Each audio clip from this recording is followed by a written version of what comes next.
Fissure 8 continues to erupt with a full channel flowing to the ocean with 2 ocean entries. Hawaiian Volcano Observatory also reports little splatter from Fissure 6. The National Weather Service reports that after nightfall today, winds will push volcanic emissions into the interior of the Big Island, including over Hilo, northern parts of the island and wrapping around to the west.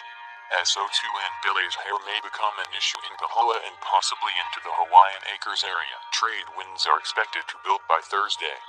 As of today, 894 people have registered with the Federal Emergency Management Agency for assistance either online or at the Disaster Recovery Center or DRC.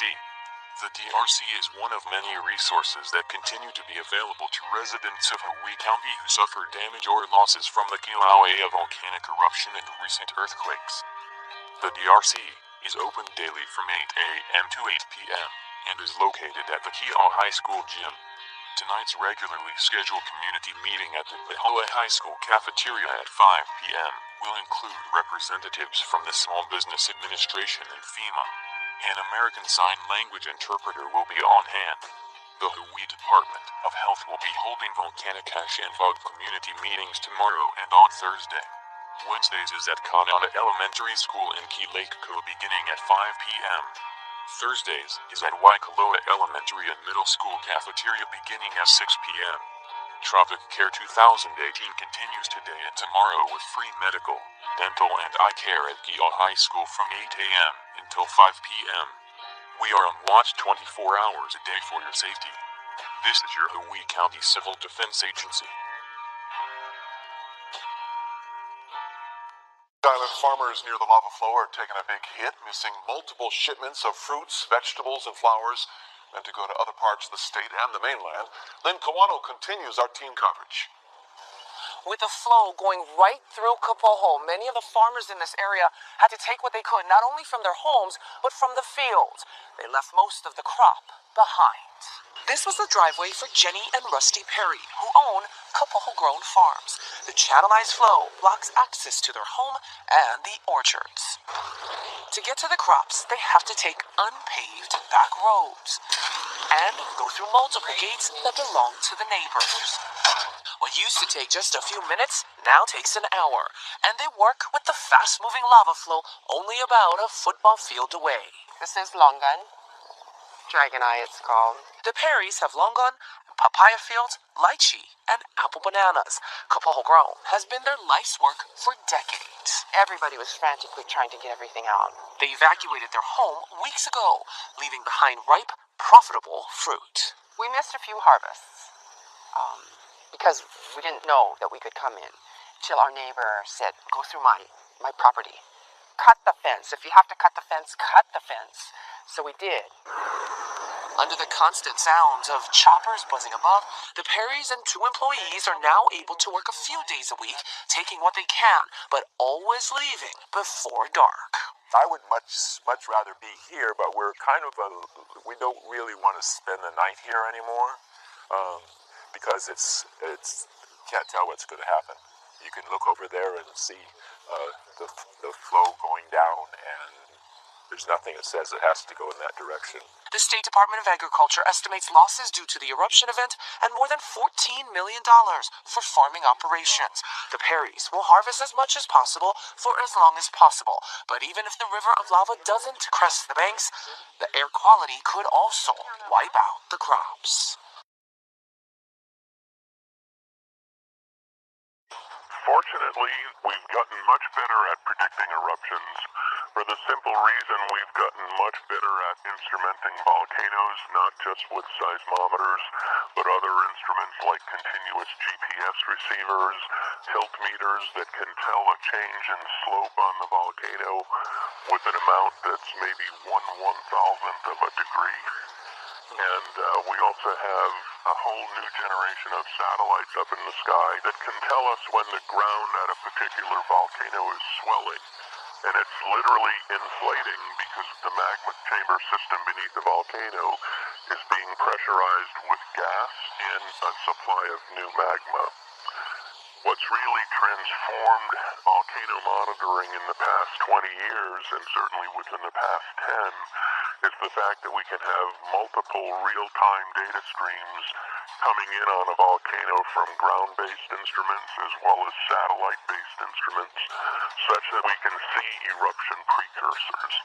Those eruption precursors consist of changes in gas emission, changes in groundwater chemistry if we've been sampling the groundwaters at the volcano on a regular basis, increases in the number of small magnitude earthquakes beneath the summit or nearby, changes in slope on the volcano that we can detect with both continuous GPS instruments and tilt meters, and looking at satellite imagery for hot pixels. In other words, gases are often some of the first things released as the magma is transiting in the crust, and the gases, because they've been in contact with the magma, are pretty much at the same temperature, and they will find cracks and zones of weakness to the surface because they're the most buoyant and mobile component that the magma is bringing towards the surface of the Earth. So if we look at satellites that give us infrared images, and we look at infrared data from satellites at night when there's a low background, we can tell subtle thermal anomalies associated with where new hot gases are coming to the surface. We're also fortunate in that many of the volcanoes, particularly the picturesque ones in Alaska and the Pacific Northwest and in the Andes, have summit glaciers. When these gases are escaping to the surface, they'll form new cracks in summit glaciers that have opened. And typically when you see the cracks forming in the summit glacier, followed by emission of volcanic gases that we can measure either from helicopters or fixed-wing aircraft, or a whole new generation of multi-gas sensors, we can get a real-time change and a measurement of what the volcano is doing. So there are a number of precursors that typically happen at a volcano before it erupts, and fortunately we know where the volcanoes are. I'm curious about the eruption process itself. Are there specific steps or stages associated with a volcanic eruption? Sometimes you'll see a migration of the small magnitude earthquakes towards the surface, but you've got to have a dense seismic network to kind of see that happen before your eyes. But we've done it successfully, for instance, at Mount St. Helens. We've seen it at Mount Etna in Italy, and it really depends how much of a lead time you get. Depends on how good your in-ground monitoring instruments are. But typically you'll see changes in gas emission, you'll see increases in seismicity, and it's also that if you've got digital broadband seismometers, very high sensitive seismometers as part of your network, there's also information carried in the frequency content of these small earthquakes that tells us magma is on the move. Does a volcano have a set supply of magma, or is it constantly being refreshed and augmented? It's probably more episodic than anything. So in looking at the past eruptive histories of volcanoes that we have worldwide, we definitely know it's not a constant supply of magma that's being supplied unless it's a hotspot volcano like Hawaii. Typically what we have is periods of augmented growth in that volcano's history where you might have several eruptions over a course of, say, a few 10,000s of years, and then it goes quiet for another 10,000 years, but then it gets reactivated. Some of our oldest volcanic centers are on the order of, 1 million years old. Others have only been active volcanic centers for a few 100,000 years. If that's the case, then I know that magma is stored in huge chambers beneath the volcano itself. So what happens once all the magma is gone, the volcano is done erupting? What happens to the volcano then, and especially with these now empty chambers underneath?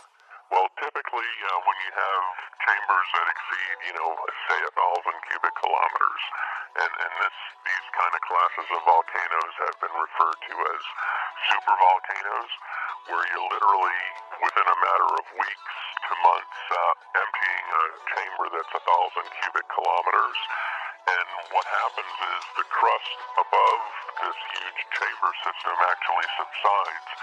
And so they're actually kind of sinister because when you're looking on the landscape for a volcano, there's none that are obvious. In fact, what you've formed is a caldera. And typically, for instance, the Yellowstone caldera in the Four Corners region of the U.S., it actually forms a caldera that rivals the state of Rhode Island in terms of area. So in other words, if you have a caldera that is a humongous size, that means that there was a volcano there that once blasted an awful lot of magma. Yes. and another good example is Long Valley caldera in California in the eastern portion of the Sierra Nevadas, just east of the Sierra Nevadas. Another example is what is now Crater Lake in Oregon.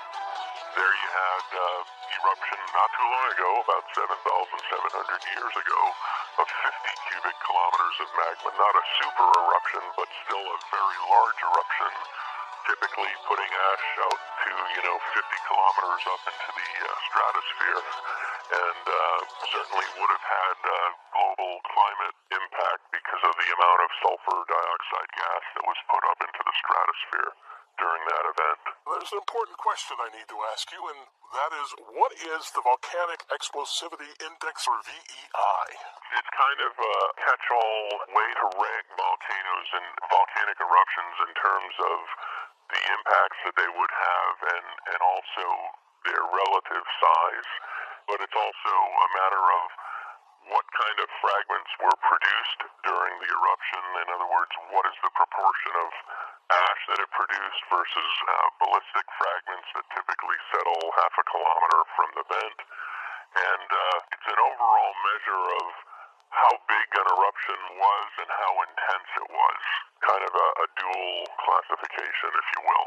And I understand it's 0 through 8? 0 through 8, so something like Krakatoa 1883 is a 6, Tambora, is a 6 or maybe a 7. Things like Yellowstone and Long Valley, when they erupted, were 8s.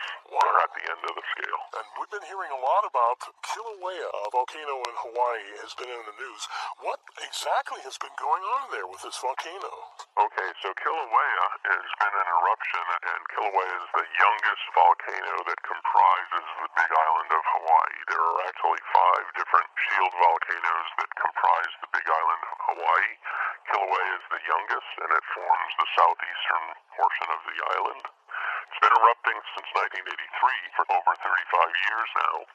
What's changed is the fact that we've had a change in the eruptive points from which Kilauea is erupting. Up until late April, Kilauea was erupting from its summit crater at Halemaumau, and it was also erupting from a smaller vent down the rift lower in elevation towards the northeast called Pu'o'o. And what's changed is we've had catastrophic draining of the lava lake at Pu'o'o, as well as drop in the lava lake at Halemaumau in Kilauea's summit, and movement of magma from those 2 vents downrift in the subsurface to where it's emerged and created new fissure vents down in the Leilani subdivision and the Lani Puna Garden District of the lower Puna zone. And we've got now as many as 22 fissures that have been active, many of them sourcing lava flows that have now reached the ocean. The other thing that we're seeing is Kilauea's summit has produced ash plumes that have ranged anywhere from 3,000 feet to as high as 30,000 feet on May 16th at 4:15 a.m. in the morning, Hawaii Standard Time. And that's caused us at the USGS Hawaii Volcano Observatory to put out a volcano observatory notice for aviation, because whenever you have a volcanic vent emitting ash up to 20 and 30,000 feet where commercial airlines fly, we have to get word out to the aviation sector as well as the general populace and all the emergency responders and land managers in the vicinity. Charlie, we're running out of time, but I did want to step into the issue about supervolcanoes. We've been hearing an awful lot about supervolcanoes in the media. I know several science-oriented channels of TV have run specials about supervolcanoes, and we mentioned earlier about Yellowstone. What separates a supervolcano from just a regular volcano? The fact that they've, in a single eruption, erupted on the order of 1,000 cubic kilometers of material. It's literally the size of the eruption that has ensued from, an event that may have taken place over several weeks to a month. So what's the biggest eruption so far? Probably the one from Toba in Sumatra in Indonesia. That happened about 74,000 years ago, and it put out on the order of 3,000 cubic kilometers of material. As a matter of fact, there's a constriction in the human genome right around then where probably there were less, humans on the planet in the aftermath. We were talking about Yellowstone being predicted to erupt. How likely is that to happen, and when is it expected to erupt? Well, in other words, the chances of another supervolcano eruption from Yellowstone happening are probably about 1 in a few million, because its last one was 640,000 years ago. However, Yellowstone is still powered by the heat from magma, residual magma that's still at depth, and we have active hydrothermal vents and geysers. What is more probable at Yellowstone is that we have actually steam-driven explosions, and they've occurred, as recently as the 1930s as well as the 1890s, where you can have around several of hydrothermal pools where you've got hot water coming to the surface. You can actually have an explosion that can throw out bread box and refrigerator-sized fragments, a few hundred meters from the vent. And in a park, that has over 1 million visitors per year, that is a concern for us. Dr. Charles Vanderville, thank you so much for taking time and basically telling us just about everything we wanted to know about volcanoes. Thank you for having me. It's been a pleasure. And I'm afraid that's all the time we have on this science edition of Press Conference USA.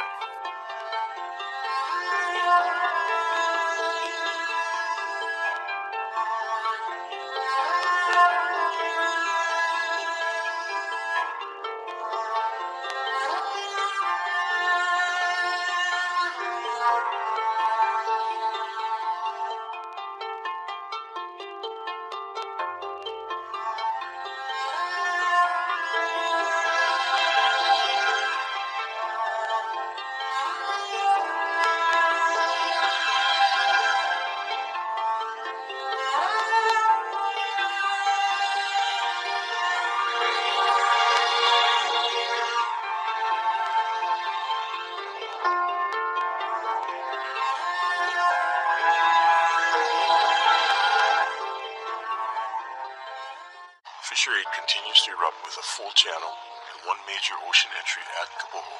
Hawaiian Volcano Observatory continues to monitor 3 other fissures that are weakly active. There is no immediate threat at this time. The National Weather Service reports that today through Thursday, light winds are expected to push fog into the Saddle and interior areas of the Big Island. Trade winds are predicted to return on Friday. Numerous resources continue to be available to residents of Hawaii County who suffered damage or losses from the Kilauea volcanic eruption and recent earthquakes. As of yesterday afternoon, 817 people have registered with the Federal Emergency Management Agency for assistance either online or at the Disaster Recovery Center. The Disaster Recovery Center is open daily from 8 a.m. to 8 p.m. and is located at the KILAUEA High School gym. Tropic Care 2018 continues today and tomorrow with free medical, dental, and eye care at KILAUEA High School from 8 a.m. until 5 p.m. Additional screening days are scheduled for the coming weeks. There will be a community meeting at the Pahoa High School cafeteria today at 5 p.m. An American Sign Language interpreter will be on hand. We are on watch 24 hours a day for your safety. This is your Hawaii County Civil Defense Agency.